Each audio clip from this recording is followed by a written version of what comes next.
it's put on like you.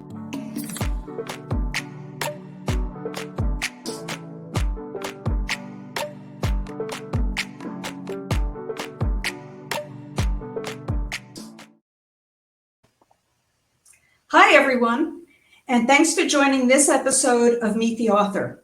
I'm Phyllis Pfeiffer, and for the next 30 minutes, I'm going to be talking with Kawai Washburn about his debut novel, Sharks in the Time of Saviors. After the 30 minutes, you're going to get a chance to ask your questions through Facebook chat. Welcome, Kawai, and congratulations on a stunning debut novel. Thank you. Thank you so much. It's nice to be here. Can you start us off by telling us a bit about what Sharks in the Time of Saviors is all about? Sure. I think I say this in a lot of the interviews I'm in, but this is like the hardest question for me because it's so hard to describe the book succinctly. So Sharks in the Time of Saviors is about a blue collar family in Hawaii, on the island of Hawaii, which is also called the Big Island. And it starts in about 1994 and follows the family over about 20 years.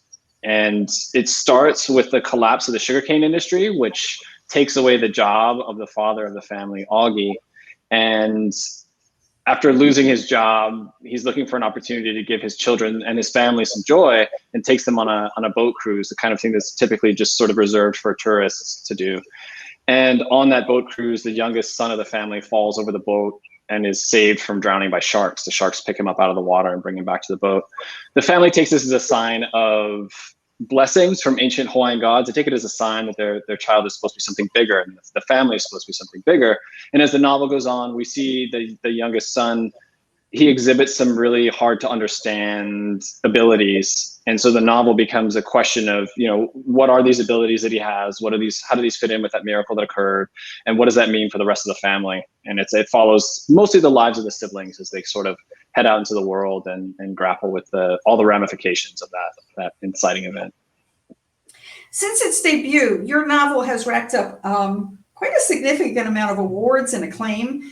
It was recognized by the New York Times as one of the best books of 2020. You won the Hemingway Award for a debut novel, and it was one of Barack Obama's favorite books last year. How'd you feel about, were you surprised about all this acclaim and praise? Yeah, I was very surprised. I think mostly because there are so many good books that come out in a given year that I know that at some level, I appreciate the awards, and I think that they typically do point towards books. For me, in any given year when I've read a book, that's been an award-winning book, I've been like, oh, I can see why this book won an award. It is a book that is excellent in many ways. And yet, even when that's the case, there are so many other excellent books that come out in any given year. So even within sort of the maybe reduced set of really good books of the year, the award winners can sometimes it's just out of luck, And so I appreciate the awards, and I mostly take it as a feeling of just sort of good fortune that I ended up with the awards, because I know lots of other great books that were deserving of similar awards. So that has been great. I think the shout out from Barack Obama was like a dream come true. All of this happened in the backdrop of the pandemic and the civil unrest that followed the murder of George Floyd and things like that. And so I think that a lot of it was really muted for me. It was hard to kind of process I think in a given year, I would just freak out and blow off champagne and take a shower in it or whatever. But in the middle of all these other things that were happening in the world that were so hard to deal with, the election happened in 2020, at the tail end of 2020. It just seemed like every quarter of the year, there was something really awful that was happening really hard and challenging. And I think all of those things happening while the novel was out in the world and winning some of these awards made the feeling a little bit more muted than I think it would have been otherwise. So. Did you get a chance to talk with Barack Obama about your book? I wish. No. No. What would you say to him if you had that chance? I don't know. I think that it would just, to me, it's such a, I respect Barack Obama's tastes as a reader. Yeah, I respect his skill as an orator and as a writer. And generally speaking, I've been in awe and I've loved the Obamas as like a family and what they've represented to me when they occupied both as, when they were within the White House and before and afterwards, just what they represent to me has been something really lovely. And so to have somebody that I admire that much, who's reached the station in life that he has, that when we also share that common background of having been from the islands and have left and gone other places, all of those things together make it like just like a very valuable thing for me. As somebody that's from the islands that I admire greatly, that I also have really similar tastes in terms of a reader and a writer. All of those things together make it like a really wonderful thing. I think that I don't know what I would say. I don't know if I would want to ask him about my book as much as just like try to absorb as much amazing things as I could from him and his family. You know, if I had the opportunity to talk to them, I guess I would ask them for all kinds of advice or things like that about, you know, what to do, how to how to make the world a better place, how I can help, you know, improve my community. Who knows? I hadn't even considered it. So talk a little bit more about leaving the mainland. In the book, all the siblings leave the mainland and leave the island and go to the mainland. And they all struggle with retaining their roots in Hawaii and then fitting in and belonging to the America around them. Talk about your experience leaving the island for the mainland and what that journey was for you.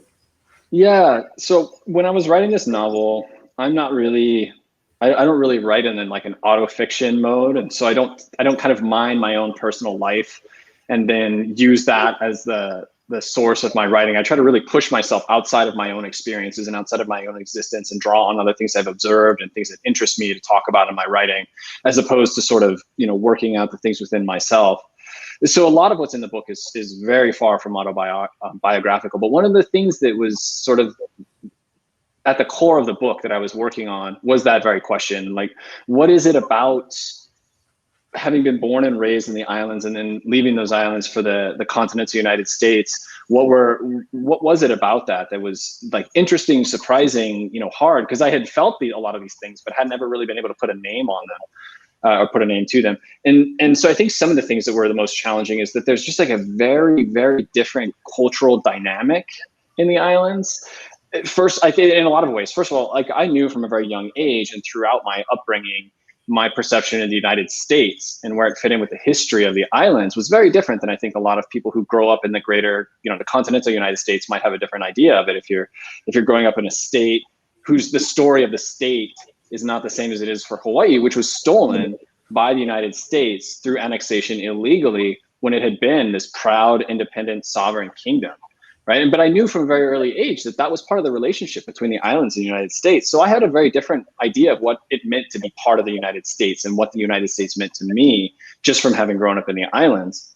In addition to that, I think that the racial dynamics there are very different. People have a much more, in my opinion, and everybody's experience is going to be different in the islands. Different people will experience the islands different ways. Different communities are different that are within the islands. In my community, in Honoka'a and Waimea, where I grew up on the Big Island in the 1980s, I felt like everybody around me everybody I knew, all my close friends were multiracial. They usually drew from several different ethnic heritages as well as cultural heritages, and that's made for a very sort of like fluid and flexible idea of things like race and identity.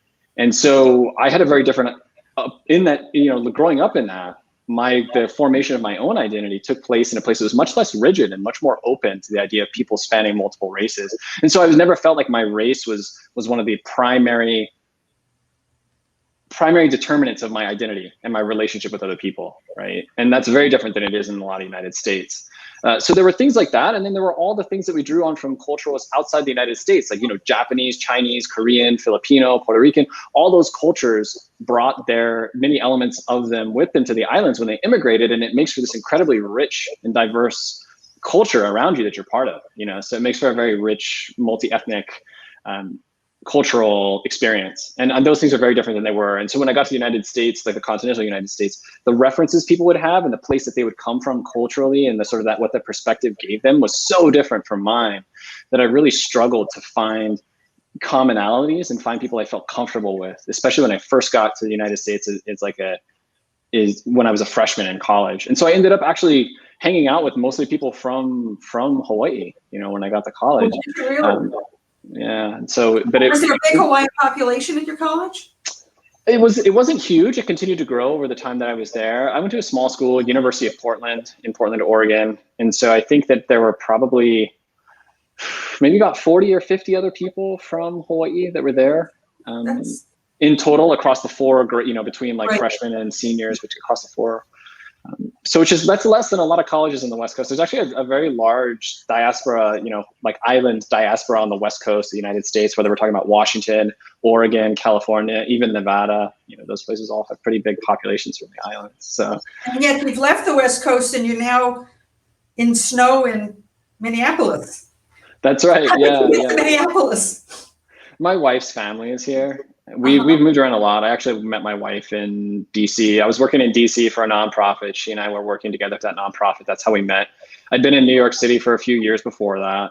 We lived in California for several years. We were moving back there to be closer to my family. My stepmother passed away of cancer several years ago, and we moved out to California sort of in haste, like very quickly, because we knew she didn't have much time left. And so we moved all the way from the East Coast to the West Coast to be close to her. And then, there were a bunch of different things, the wildfires, a lot of stuff that was happening in California made us question whether we really wanted to put down roots there. And one of the places we were thinking about was the Twin Cities, because my wife's family's here. So moving closer to family and having family nearby is, I think, really valuable, especially when you have children.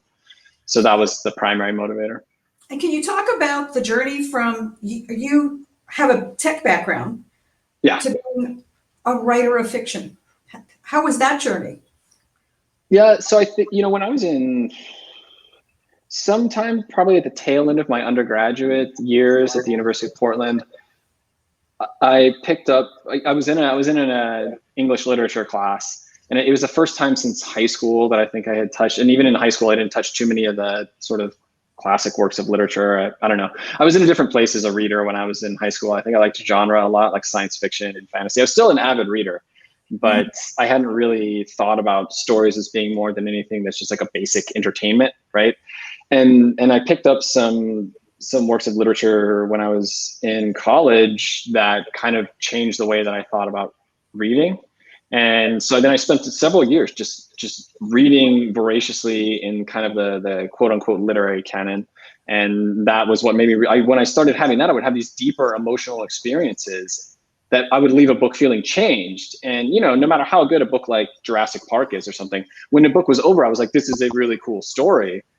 But I didn't feel anything in me shift fundamentally. And yet there were short stories and poems and novels that I encountered when I was sort of in like my early 20s that were doing that. And I think the more that happened, the more I was like, well, how does this happen? Like, what is this? And I think I just sort of wanted to be a part of that. I wanted to be part of that conversation and see if there were things that I could write about that would not only give me that same feeling as a writer, but maybe give other people that same feeling as a reader. And so then I just sort of started working on short stories and stuff in my spare time. I don't think I ever thought of it as a full-time career. I just started working on them in my spare time, and eventually got to a point where I started thinking about trying to publish stuff. And so I would send it out to literary magazines and get lots of rejections. And it just kind of, it went from there. I went to several workshops and got good feedback. Eventually I got something published, and then I worked on one novel and threw it away. And then this was the second novel that I worked on. So tell us about how you selected the title for your novel, and what does it mean to be a savior? Yeah, so I've never fully been in love with the title. This is actually a funny story. So nobody's asked me this in a long time. I think somebody. I've never been fully in love with my name, so I understand. Yeah, but the title, I just eventually was like, I gave it to the publisher. I was like, I got to put some sort of name. I got to put a title on this manuscript before I send it out into the world. And I played around with a couple of different things, but I think one of the things that I wanted to work on was this idea of saviors, right? Because for me, one of the things as I was going, especially as I was going through revisions, I got through the first draft, and then the question was, okay, here's this story that I had, this novel. There's probably multiple stories in here, but like, what is it really about, right? Starting to ask that question and think about things thematically, especially after the first draft was done.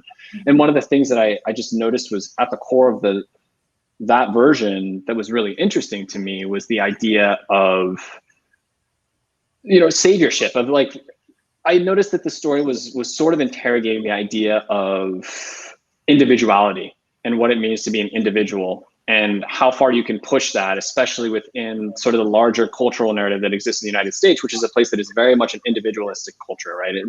It celebrates the individual, whether we celebrate like these like exemplary physical, athletes, or whether we talk about like, politicians that for some reason they move things forward, or whether it's an activist or or a scientist. It's always like a one individual that we raise up and celebrate. And a lot of the stories that the United States tells itself about itself are about unique individuals. Like, oh, this whole shift happened in our culture or in our history because of this one person, or maybe one or two individuals, when the reality is that it's much more complicated than that, right? Most things that happen that are of a significant change, both here and abroad, happen when a diverse group of people are working really hard and often behind the scenes, unseen, to make changes happen in their communities, and those things sort of ripple out. And at the same time, you can have things happening from the top down and the bottom up. And it's a really complex thing where change is happening. And so one of the things in this novel I noticed was I wanted to really look at that more closely, right? Because a lot of times people feel like we get in a situation where something's hard, we're scared, or there's some problem that needs to be fixed in society.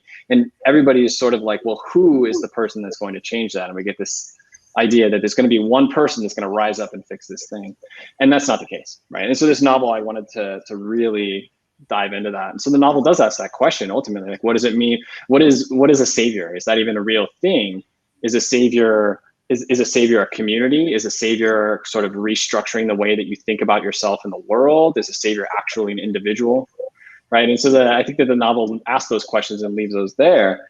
But the idea of the saviors as being in a time is what I was referring to in terms of how we talk about sort of not only our history in the United States, but sort of as things unfold in current time, we always try to collapse it into stories of individuals. And that's where that idea of saviors and time of saviors comes from. And the sharks portion of it is, what is it that the sharks represent this fundamental change at the start of the story. And so what is that change, right? And what is it that those sharks are sort of, in a way, asking of the family? Because that becomes like the central question of the novel. Like, what is this about? These sharks did this thing, and now these other things are happening as a result. But what are those things, and what did the sharks start, and what does that have to do with this larger question of saviors? In your book, each chapter is narrated by a character in a very, very distinctive voice. Can you talk about how you developed the characters and their dialogue?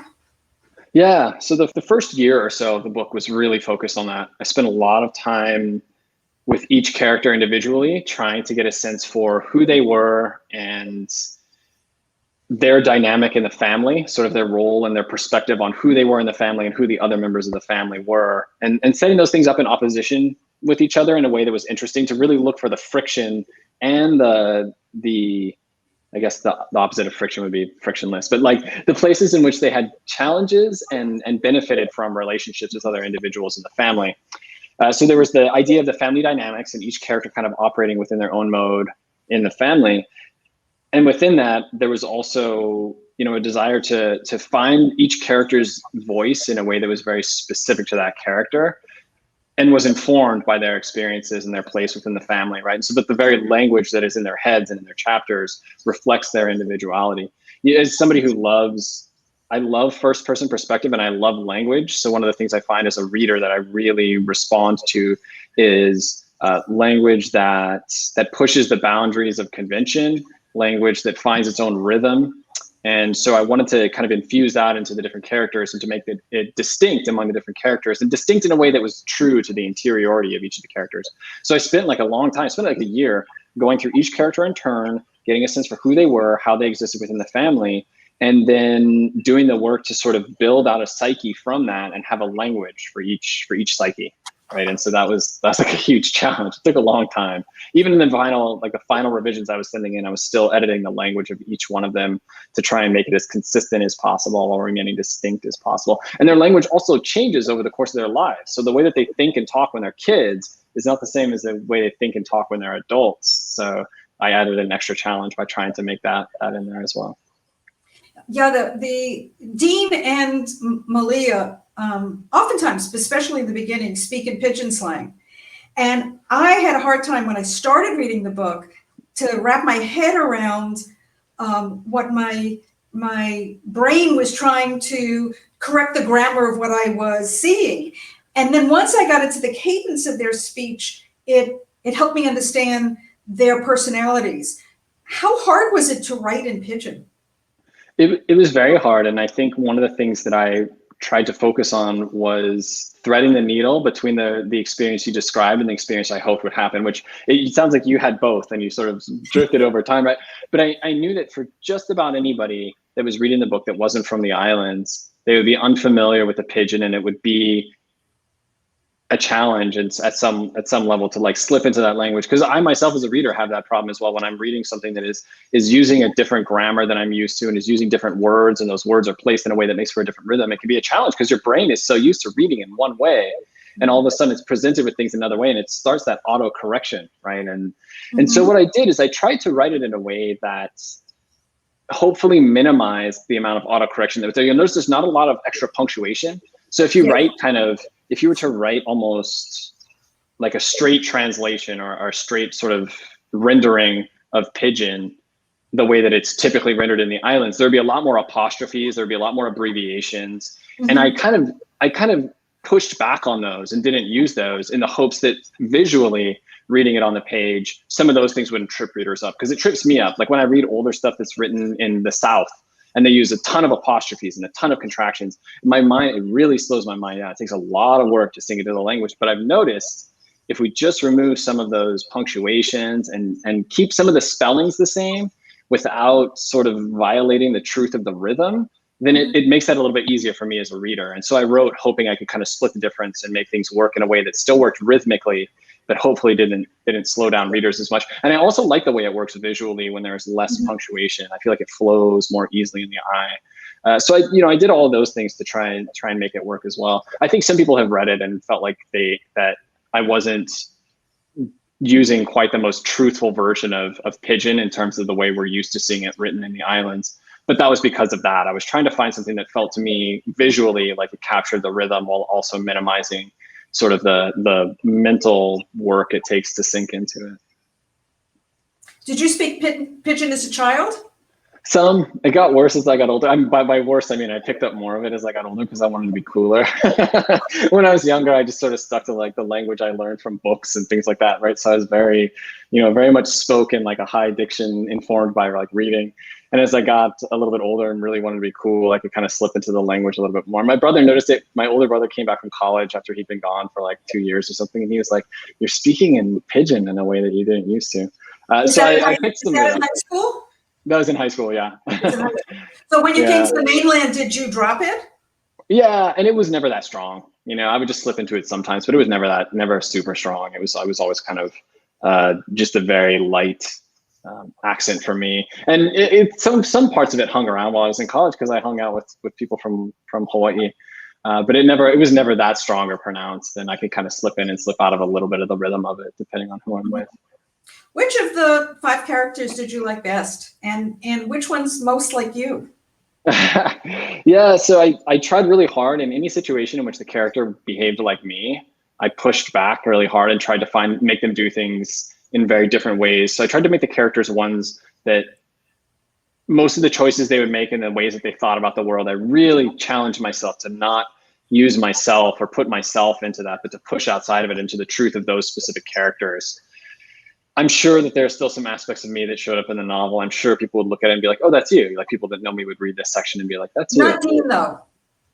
No, so Dean was definitely the most antagonistic in terms of somebody I wanted to write and inhabit and spend time considering somebody that would be in real life probably the most oppositional person to me possible. I think I've said in previous interviews, like I imagine him as the kind of person that would have beaten me up in high school, because I knew people like that, and I knew people that I even got in fights with in high school.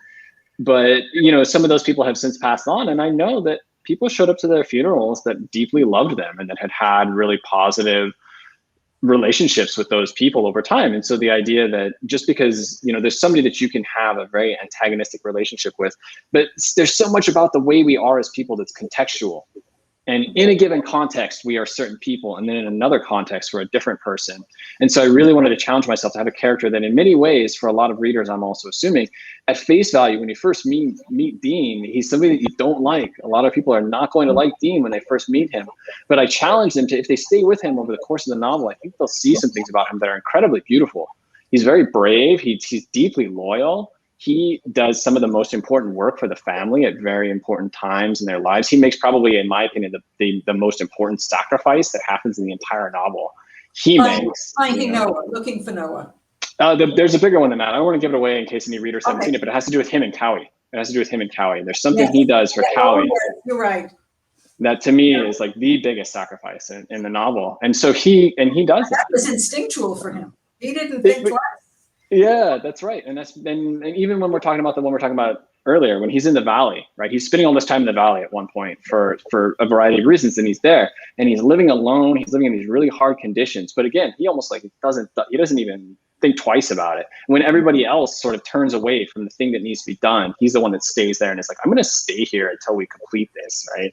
It's like, I don't care about any of you. You can all just go do whatever you're going to do, but I'm going to stay here until this gets done, right? So. Malia makes some very strong political statements about the impact of Howleys, whose god is money, on the kingdom of Hawaii. Can you elaborate on that? I mean, yeah, I think that's go ahead, please.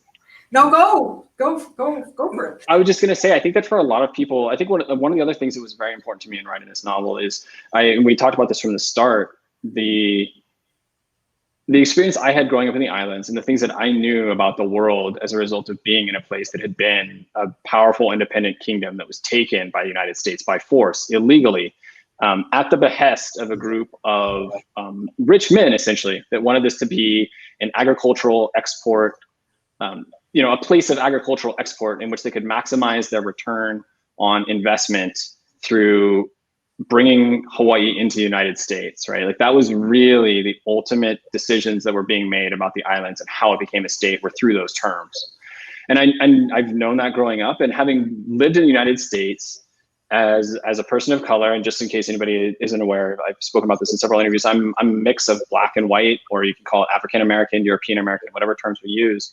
And so one of the things that I experienced growing up was living in the islands and understanding that as a reality, and then later on having a really deep understanding of the parallels between that and the heritage, particularly of my black ancestors having been brought to the country as slaves.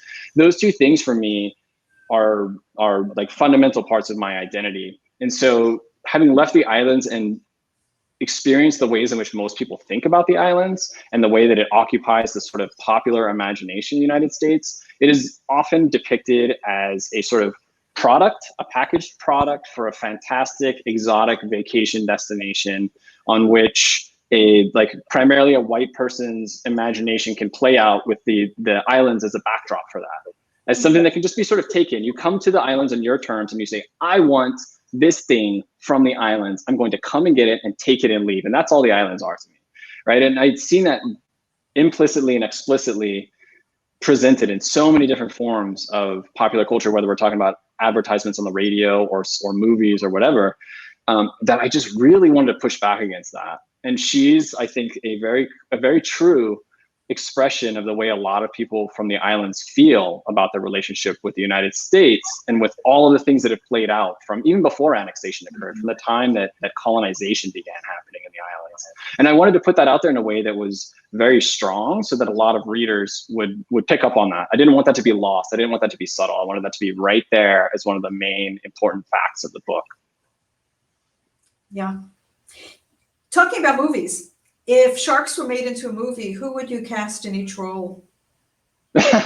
Geez, I have never thought of this. If I were to be honest, in like my dream world, whoever was in the production company working on it would do the work to find talented, maybe not as well recognized actors from the islands for all the major parts. The more that everything involved with the production could come directly from the islands, or, if it couldn't be directly from the islands, from like greater Polynesia, but within the scope of having a deep understanding of the culture from which this book is a product, that would be fantastic. So to me, it's like, I don't even know who the actors would be, because I would hope that we could find them in the islands. And I believe we could, if that work was done. I think that you could find that. So that would be the ideal. Outside of that, I guess I would have to think about it for a little bit. It would take me some time to think about, like, if that weren't the case. But, to be honest, if it were me, and if it couldn't be done that way, then I would be like, don't make it into a movie. So. Okay. How did writing the book change you? It's hard to say, because it happened over such a long period of time. It took 10 years. And over that period of time, I just changed naturally as a result of all the things going on in my life. I lost, both my my paternal grandmother and grandfather passed away. My stepmother passed away. We had 2 children. We moved, I think 3 or 4 times, but maybe between 3 major cities. You know, so many different things in my life were happening. I think one of the things that has changed the most for me is I've found a deeper understanding of my identity through writing this book. I think that the things that we've been talking about over the course of this entire interview were things that were unearthed a lot while I was writing this book, like really trying to get an understanding of what it feels like for me to have grown up there and have come to the United States, and what that means to me about the identity, not only of myself, but of the islands in the United States. And parenthood also happened. And so some of the stuff that I'm writing in here is happened in revisions, but was informed by becoming a parent. And so there were things I imagined about being a parent that actually living out as a parent kind of changed the way that I wrote those in the novel as well. Well, I think it's time now to let the readers and the audience ask the questions. So hopefully they will pop up on my screen so we can see them. Okay, Terry, Jeff Den Herder, did you grow up learning about the Hawaiian mythology that is so fantastic in the book, or did you research it more to write about it? Yeah, so it was both. Thank you for the question. And yeah, a lot of the mythology that's in there are just things that were part of growing up in the islands, at least for me. You know, I grew up in a rural area. I grew up in like the grew up in the 80s and 90s. And so I feel like the place that I grew up in Honoka'a, was kind of removed from maybe some of the more recent modernization that's happened in parts of the island. And so like, I don't know, me and my friends would tell each other ghost stories, and we would go on camping trips, or we would go on school events, and mythology would show up. We studied mythology and learned about it in class. So it was both something that was like a cultural exchange that happened in our daily lives, and was also part of our sort of academic structure. And I don't know if it's the same now, things could be really different, but that's how it was for me growing up. And I think that when I was writing this, I also made it a point to go back and research things again that I was like, I don't know if I remember this fully. Let me go make sure I really understand the underlying myth, because I probably only have a partial memory of it. And so I did both those things at the same time. It was really fun when I would write things in the book that I wasn't sure whether or not this was something that was actually coming from the original mythology or not. And then I would go back and find it, and I'd be like, oh, good, it is. At times I felt like this resonance where there were things I was creating where I wasn't sure whether they were actually informed by the original mythology or not. And then I would go do the research, and it would turn out that that was the same. When that would happen, it felt like something bigger than me was happening with the novel, which was a fun experience.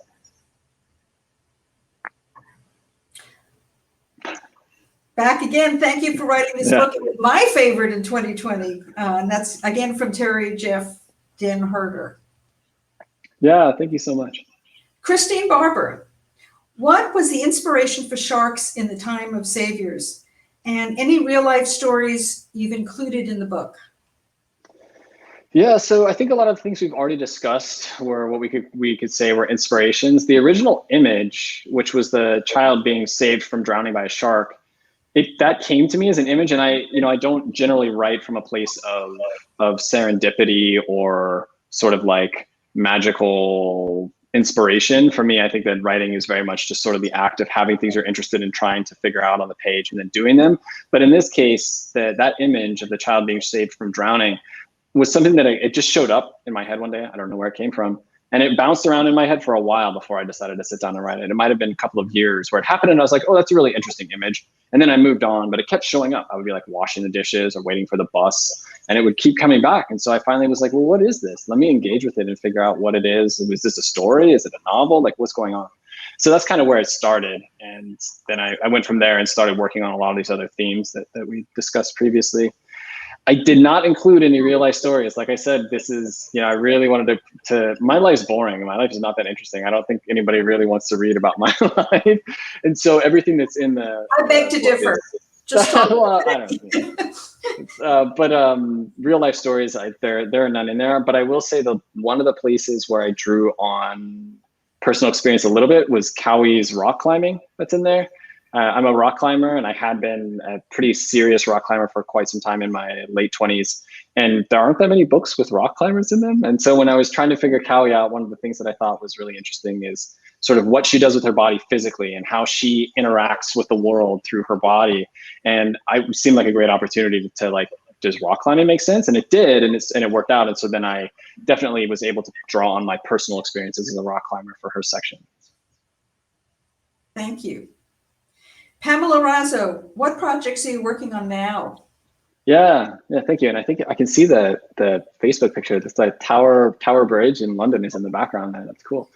So I'm working on another novel, and it spans, right now it looks like it spans about 200 years, but what it is, it's set in two time periods, one that's in the sort of ancient past, one that's in the future. I set it in a fictional Polynesian world because I wanted to kind of not be within the constraints of history, because I'm doing things in the past and in the future that are kind of, they work best if they're not constrained by history. But it's about two people in these different time periods, and it has a lot of elements related to the dynamics between people in the natural world. And there's a climate change future, and there's sort of an ancient past in which the relationship between people and the land is changing. And those things sort of set up with characters in both time periods. And there are a lot of these elements of reincarnation, climate change. It has some aspects of science fiction in it. So it's early days, and I don't want to tip my hand. I'm still working through it. But yeah, it's a novel. I've been working on it for about a year. So. Dialogue again through characters? No, so it's third person. At least most of it is third person at this point. There are some sections that dip into the characters, but most of it's in the third person. Thank you. Any more questions from the audience? It's like I see one here there's something here in the feed on the side. It says, your book touches on family, community, and social inequality. What did you want the reader to walk away with after reading your book? Thank you for doing my job. Sorry, I just saw it there. I was like, I don't know if she can see it. Who knows who can see it? Yeah, but that's, yeah, so it's hard, because on the one hand, I really didn't want to, I didn't want to have any preconceived notion of what I hoped the reader would get specifically. Like I didn't want the reader to walk away with a specific opinion.